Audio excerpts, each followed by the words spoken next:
Okay जी, अस्सलाम वालेकुम। जहाँ हम कल जहाँ से हमने छोड़ा था वहीं से हम देखेंगे। So this first example is actually represents that कि जो कर्व है, दीज थ्री कर्व्स, इन तीन कर्व्स में से याद रखें कि इनका जो मीन है दैट इज़ डिफरेंट, राइट। इसका मीन 11 पर है, इसका मीन 15.5 पे है, इसका मीन 19 पर है, बट इनका स्टैंडर्ड डेविएशन जो है वो क्या है, on the same level of standard deviation है। सो कर्व ऐसी नज़र आएगी, इसका मतलब शार्प कर्व है, ठीक है। जितना स्टैंडर्ड डेविएशन कम होगी उतना शार्प कर्व आएगी, और उसकी जो विड्थ है वो क्या है, वो ज़्यादा नहीं होगी। ऑन द अदर हैंड अगर मीन भी डिफरेंट है और स्टैंडर्ड डेविएशन भी डिफरेंट है, सो दोनों डिफरेंट है, तो इन दैट केस आपके पास क्या होता है कि ये तीन तरह की आपको कर्व नज़र आ रही हैं। इस कर्व में स्टैंडर्ड डेविएशन डिफरेंट है, इसमें डिफरेंट है, इसमें डिफरेंट है, और मीन भी तीनों का डिफरेंट है। सो shape of the curve change होगी। इसका मतलब स्टैंडर्ड डेविएशन जितना ज़्यादा होगी उतना जो कर्व है, जो भी आपके पास डाटा आ रहा है, उस डाटे में एरर्स ज़्यादा हैं। इसका मतलब वो क्या होती जा रही है, that becomes more and more broader, ठीक है। सो जो नॉर्मल डिस्ट्रीब्यूशन है, properties of the curve of normal distribution, curve की जो मेन प्रॉपर्टीज़ हैं उनमें हम क्या देखना जा रहे हैं। बेसिकली यू नो दैट ये एक बेल शेप कर्व है और ये आपके पास है इसका mean, right.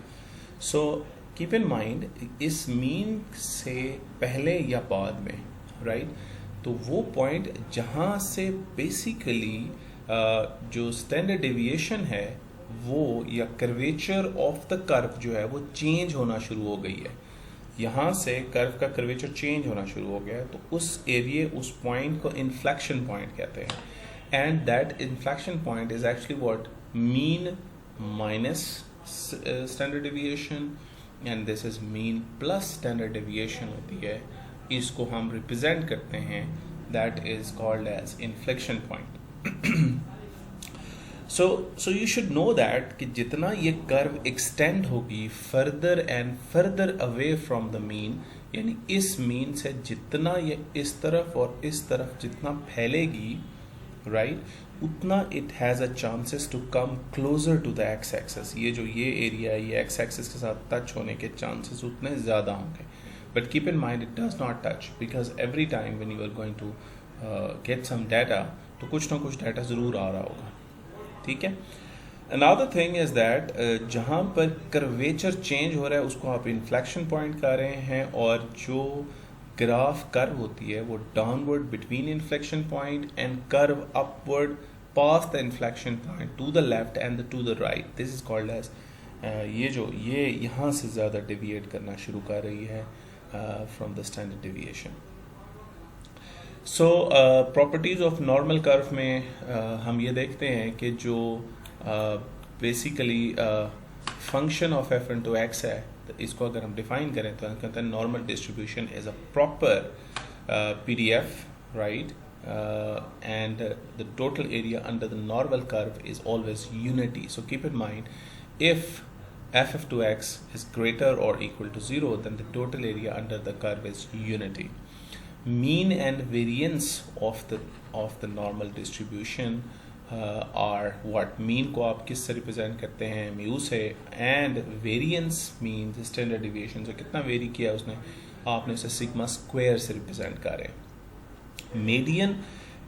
Median and mode of the normal distributions are each equal to the mu and means of distribution, and keep in mind कि mode और median of normal distribution equal होंगे किसके, mu के, right, और that is actually the mean of the distribution। जो mean deviation है normal distribution से वो approximately 4 out of 5 होती है normally of its standard deviation।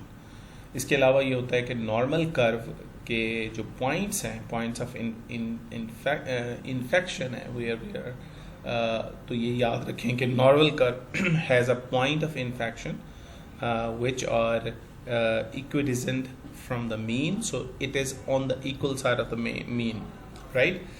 Last कि for the normal distribution ordered moments about the mean are all are zero. So ये सारी properties हैं जो normal curve को represent कर रही हैं, right?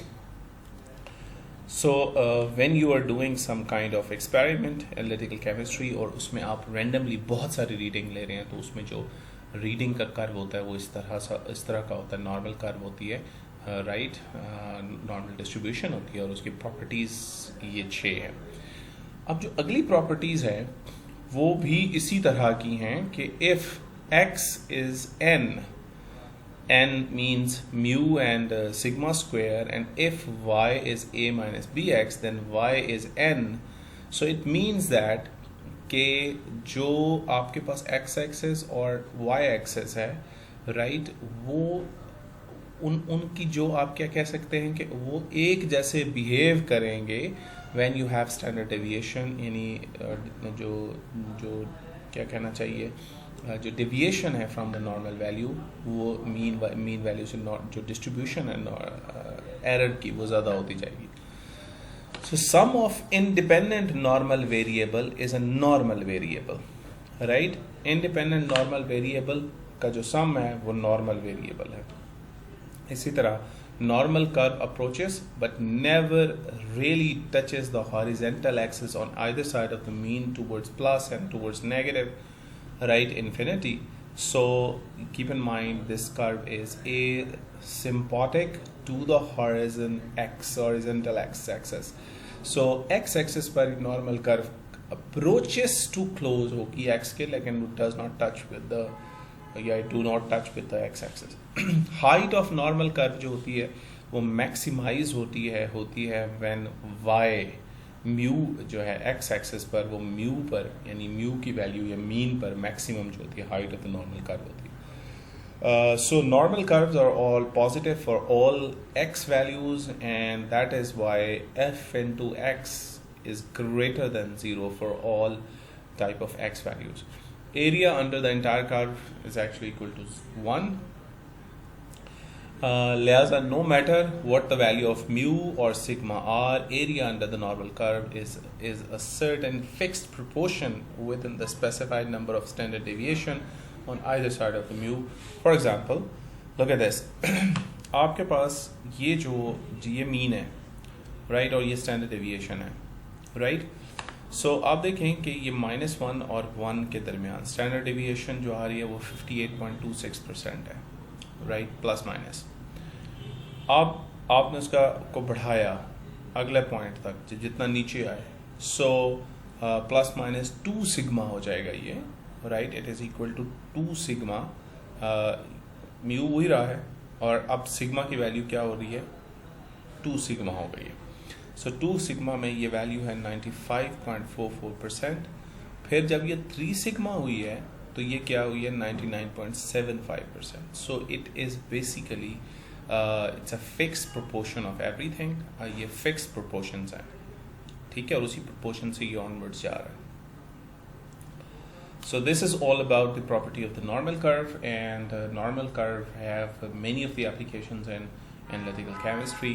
आप जब बहुत सारी values लेते हैं एक चीज़ की, तो उस दौरान जो आपने जो क्या कहना चाहिए distribution of the values check करनी है वो किसके थ्रू करते हैं, गॉसियन डिस्ट्रीब्यूशन या नॉर्मल डिस्ट्रीब्यूशन के थ्रू.